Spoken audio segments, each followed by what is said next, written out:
আসসালামু আলাইকুম। আশা করি আপনারা তো সবাই ভালো আছেন এবং আল্লাহর রহমতে আমি অনেক ভালো আছি।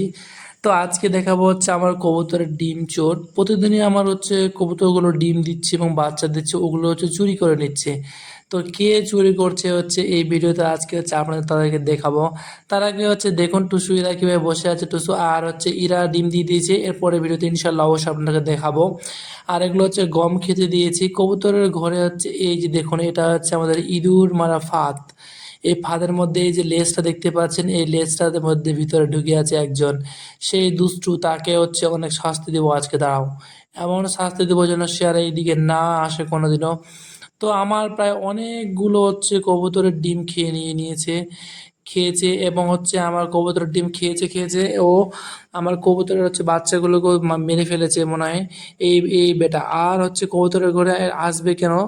কবুতরের ঘরে হচ্ছে আসার একটা কারণ, যে এই যে খাবারগুলো দেওয়া আছে নিচে, ওই খাবারগুলো হচ্ছে ওরা খেতে আসে। খেতে আসে, আর কবুতরের ঘরে সবসময় খাবার রাখলে ইঁদুরের উৎপাত হবেই। তো এই জন্য ইঁদুরের জন্য হচ্ছে আমার কবুতরগুলো একটু ভয়ে ছিল। তো আমি ফাঁদটা তৈরি করি, এই ফাঁদটা প্রায় 3 দিন ধরে পাতাচ্ছি কিন্তু ফাঁদে পড়ছে না। তো আজকে পড়ে গেছে, আর এটা এখানে মনে হয় কবুতর নেস্টিং করবে, ভিতরে ঢুকছে। তো কয়েকটা কবুতর ডিম দিয়েছে, ইনশাল্লাহ হচ্ছে এর পরের ভিডিওতে আপনাদেরকে দেখাবো আমার কোন কোন কবুতর ডিম দিয়েছে। তো এখন হচ্ছে এর শাস্তির পালা, একে কী শাস্তি দেওয়া যায় অবশ্যই আপনারা কমেন্ট করে বলবেন। আর আমি দেখাচ্ছি ওকে কী শাস্তি দিয়েছি বা দিব। বেচারার কষ্ট পেয়েছে, কেননা লেজটা তার অনেক চাপা পড়ে আছে, এটাই কষ্ট। এই জন্যই, না হলে তো কোনো কষ্টই না। আর ভিতরে হচ্ছে কিছুটা কবুতর আছে, সবাই হাঁড়িগুলো সাজিয়ে দিয়েছি যেন নিচে কোনো নোংরা না থাকে। শুধু এই বস্তাগুলো রাখা আছে, এই বস্তাগুলো সরালে আমার কবুতরের ঘরে কোনো কিছুই থাকবে না। আর এই যে এখানে ছিদ্রটার জন্য হচ্ছে আসে, যা আসে এই ছিদ্র দিয়ে আসে। তো এখন হচ্ছে এই যে ফাঁদটা, এই ফাঁদটা হচ্ছে কাঠ দিয়ে তৈরি। এই ফাঁদে হচ্ছে ইঁদুর, কনফার্ম ইঁদুর থাকলে এখানে ইঁদুর পড়বেই। তো ফাঁদটা প্রায় অনেক দিন বয়স, প্রায় মিনিমাম 17 বছর 18 বছর বয়স এই ফাঁদটার। কারণ আমি ছোটো থেকে এই ফাঁদটা দেখে আসি। তো ফাঁদটা কিছুটা হচ্ছে আমি মেরামত করলাম অল্প একটু, আর স্প্রিং ওগুলো পাল্টালাম। তো এখন হচ্ছে এদিকে আর বাড়ি থেকে মাঠের দিকে নিয়ে যাব। দেখুন, মাঠের দিকে নিয়ে গিয়ে ওকে আমি এমন শাস্তি দিব যেন সে যেন আর কোনোদিনও এইদিকে না আসে। তো আমগুলো বেশ কি সুন্দর করে ধরে আছে, বেশ অনেক সুন্দর আম ধরেছে। তো এখন আমি যাব ওইদিকে, তো কিছুটা লোক আছে, দেখি এই যে বেচারা অনেক ভয় পেয়ে গেছে, পুরো রাত অবধি সে ওই যে ওর মধ্যেই বন্দি আছে। তো এটা হচ্ছে আল দিয়ে, মাঠের আল দিয়ে হচ্ছে আমি এখন যাচ্ছি হেঁটে হেঁটে ওই বেচারাকে শাস্তি দেওয়ার জন্য, দূরে নিয়ে গিয়ে এমন শাস্তি দেওয়ার জন্য না আর ভুলে। তো বেশ অনেক সবুজে সবুজ, চারদিকটা কত সুন্দর ঘাসে পরিপূর্ণ। যেহেতু এই সময় বৃষ্টি প্রচণ্ড হচ্ছে, ওই জন্য ঘাস খুব হয়েছে জমিগুলোতে। আর এই ঘাসের সময় গরু ছাগলদের হচ্ছে যেরকম নিমন্ত্রণদের ভোজবাড়ি, ওরকম ওদের অবস্থা। কেননা এই ঘাস খুব পছন্দ করে গরু ছাগল, শুধু প্রায় 2-3 মাস এই ঘাস খেতে পারে, আর পুরো বছর পারে না সেরকম। তো এই যে গরুটা কি সুন্দর করে খাচ্ছে।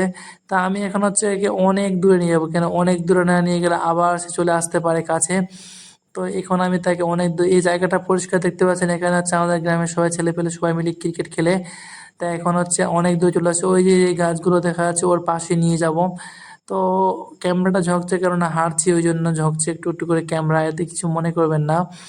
তো আমার কবুতরের হচ্ছে অনেকগুলো বাচ্চা। ইঁদুর হচ্ছে এমন একটা প্রাণী যে খুব দেখতে ভালোই, খুব সুন্দর টাইপের, কিন্তু কবুতরের বাচ্চাকে অনেক আক্রমণ করে ডিম খেয়ে নেয়। প্রায় 2 জোড়া ডিম খেয়ে নিয়েছে আমার, এবং কবুতরের বাচ্চা একজোড়াকে আক্রমণ করেছিল, ওদেরকেও আধা মরা মরে গেছে ওরকম অবস্থা। তা এখন হচ্ছে এই যে বেচারা আপনাদের দেখাচ্ছি, এই যে এমন মাঠটা দিব আজকে একে যেন আর না আসে বেচারা, দাঁড়াও। কই বার হচ্ছে না, মুখ খুলে দিয়েছি, ঝোঁকাচ্ছি, তবুও কিছুতেই বার হচ্ছে না। দেখি তো বেচারা কি করে ভিতরে, দেখা যাক। তো এই ভয়ে প্রস্রাব করে দিয়েছে। এই কিভাবে আটকে আছে ভিতরে দেখুন, ভয়ে কিভাবে আটকে আছে। তার লেজটা চাপা পড়ে, লেজটা একটু ইয়ে গেছে, মনে হয় লেজটা ছুটে যেতে পারে। এই যে দেখুন কিভাবে চুপি চুপি করে তাকাচ্ছে। কেমন বাবু আর খাবে আমার কবুতরের ছানাগুলো? দেখো কি কি দুষ্টু, কিছুতেই বার হয় না। দেখি এই যে বার হয়ে গেছে।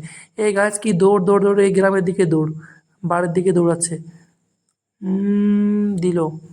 আমি ভাবছি হয়তো ভুট্টা খেতে চলে যাবে, কিন্তু না, কোথায় যে গেল, দূরে চলে যাচ্ছে দৌড়ে দৌড়ে। তো অবশেষে তাকে মুক্তি করে দিলাম, কেননা কোনো পশু পাখি হত্যা করতে আমার খুব ভালো লাগে না তেমনটা। আর বেচারা ইঁদুর হোক না সে অবুঝ প্রাণী, তাকে মেরে কোনো লাভ নেই, তারও বেঁচে থাকার অধিকার আছে, ওই জন্য তাকে আমি মুক্ত করে দিলাম।